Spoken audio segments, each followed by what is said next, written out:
Quero aqui parabenizar a Igreja Universal do Reino de Deus pelos 40 anos, pois há 37 anos atrás eu cheguei na Igreja Universal do Reino de Deus com a minha família na época destruída. Eu lembro que quando minha mãe chegou na abolição, numa sexta-feira na Corrente da Libertação, ela foi levar o meu pai. Meu pai servia os espíritos. Então a minha mãe sofria na minha família. Então a minha mãe começou a querer buscar ajuda. Buscou em vários lugares. Mas quando ela ouviu falar de Jesus na Igreja Universal, ela foi. Daquela época, daquele dia em diante, Deus transformou a minha família. Curou minha mãe. Minha mãe era louca, tinha carteira de louca, ficava no hospital de Binel, Botafogo, internada. Ela foi curada da loucura, tinha carteirinha de louca. Curou meu pai, que ia amputar a perna, libertou dos vícios, libertou das mulheres, curou meu irmão, curou a minha irmã. Enfim, Deus transformou a minha família há 37 anos atrás na Igreja Universal do Reino de Deus. E eu tenho certeza que o mesmo, Bel, aconteceu com você, com sua família também. Então, e na minha família, Célia, aconteceu de uma maneira um tanto quanto diferente, né? Porque o que aconteceu? A minha mãe, por ser muito religiosa, teve um certo dia que ela ligou a televisão. E no que ela ligou a televisão, ela ouviu a programação do bispo Paulo Roberto Guimarães. Quando a minha mãe ligou a televisão, ela sendo muito religiosa, no automático ela falou: eu quero ir nessa igreja hoje. Vocês precisam me levar nessa igreja hoje. Porém, nós morávamos no interior. E a igreja só existia na Rua do Tijolo, número 2. Então, quando ela chegou à igreja, que ela viu ali o trabalho que a Igreja Universal fazia de libertação, né? De cura, de milagres. E ali também ela recebeu um abraço amigo das obreiras, o bispo Paulo Roberto atendeu ela, deu uma Bíblia para ela de presente. Quando a minha mãe voltou para casa, minha mãe voltou já cantando músicas da igreja, cantando hinos da igreja. Transformada. E o semblante da minha mãe ficou notório que ela já era uma outra criatura. Já era uma criatura transformada. Então nós podemos ver a transformação ali nitidamente nela. E aquilo mexeu muito conosco. Então, a ponto de ver aquela mulher que era doente, que era problemática, que era enferma, ser uma mulher transformada desde o primeiro dia que ela chegou à igreja. Então, nós temos algo realmente em comum. Então, Deus abriu a porta da Igreja Universal naquela época para salvar a minha vida, salvar a sua vida, para nós salvarmos outras vidas, não é verdade?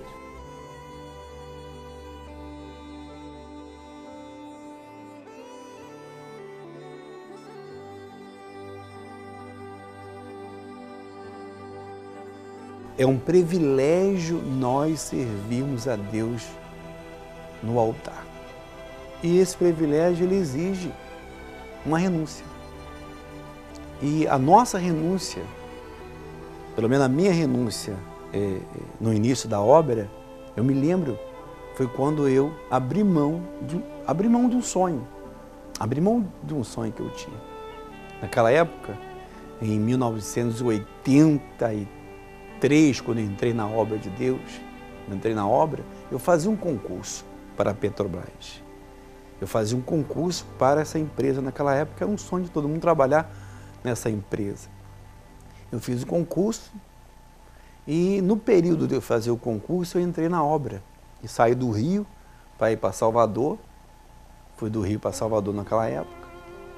E lá eu assumi a minha primeira igreja. A minha primeira igreja, que foi no interior, aonde eu conheci a minha esposa. E nesse período que a igreja estava começando, a igreja estava no início, não tinha condição nenhuma. Eu lembro que eu jejuava muito pelo povo, fazia muito jejum, muita oração, muito jejum.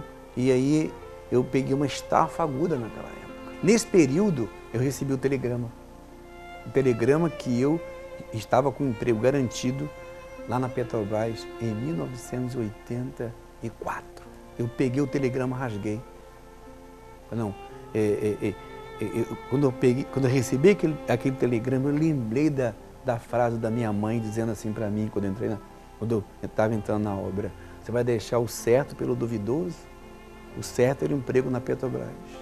O duvidoso naquela época era o início da igreja.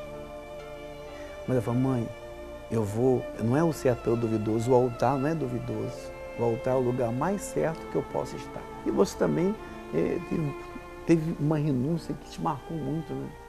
Então, essa renúncia que me marcou muito, primeiro que foi um dos sonhos que o meu pai tinha para a minha vida, né? O meu pai, sabendo que eu estava me formando para magistério, para exercer a profissão de professora, o sonho dele era abrir uma escola para mim. E já estava praticamente tudo que montado, mas era o sonho dele, não era o meu. Porque o meu sonho era servir a Deus no altar, porque sempre foi um privilégio para mim, né? É uma honra servir ao nosso Deus no altar. Então, essa vida de renúncia para a gente faz parte, né? Isso é gratificante. E tivemos outras renúncias, né? Nós já dormimos no chão, quando nós começamos, a gente só tinha uma geladeira, um fogão, uma cama, não tinha mais nada. Né? Eu lembro que numa troca dessas cidades que nós fizemos, nós não tínhamos ainda moradia, né? E nós nos acomodamos ali numa das igrejas que você trocou. E ali nós estendemos um lençol no chão, nos deitamos no chão ali e fomos descansar, né? Fomos descansar. E quando nós, no meio da madrugada, nós nos despertamos, nós estávamos tomados, simplesmente tomados pelas formigas, né? As formigas nos picando o corpo inteiro. E ali nós ficamos desesperados, acordamos com as picadas das formigas. E a gente até fala assim, rindo, porque não existia pesar, né? Não existia tristeza naquilo que nós fazíamos. Nós fazíamos com muita alegria. Foi um momento até assim meio extrovertido, né? De nós passarmos por aquela situação, mas assim, nada que nos trouxesse tristeza, né? Na época.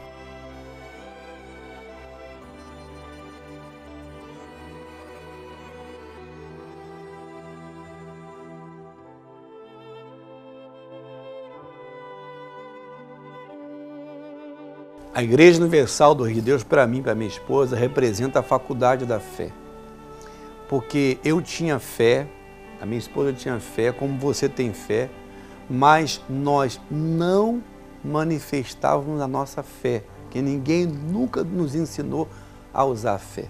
Mas na Igreja Universal do Rio de Deus, sendo uma faculdade da fé, ela me ensinou a usar a minha fé. É exatamente isso, é a faculdade da fé. E eu fui formada nessa faculdade. Então, a igreja me ensinou a ser pai, me ensinou a ser marido, e Deus nos proporcionou 3 filhos, 2 fazendo a obra de Deus e um que é obreiro. Então, a igreja para a gente é família.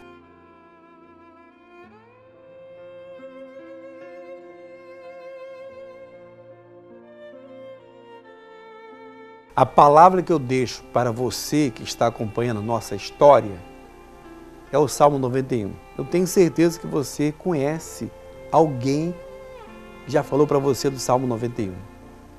Alguém que está com a Bíblia aberta no Salmo 91, na estante, na cabeceira da cama. Meu pai tinha o Salmo 91 aberto, minha mãe tinha, eu tinha, mas não me protegia, não me protegia. Você também tinha o Salmo 91, sua mãe também tinha a Bíblia aberta, o Salmo 91?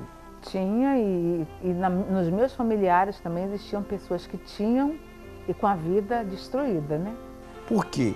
O Salmo é o Salmo da proteção, mas ele não vai acontecer na sua vida automaticamente. A proteção não vai acontecer automaticamente, porque o Salmo fala assim, o versículo 14 fecha assim, ó, porque a mim se apegou com amor.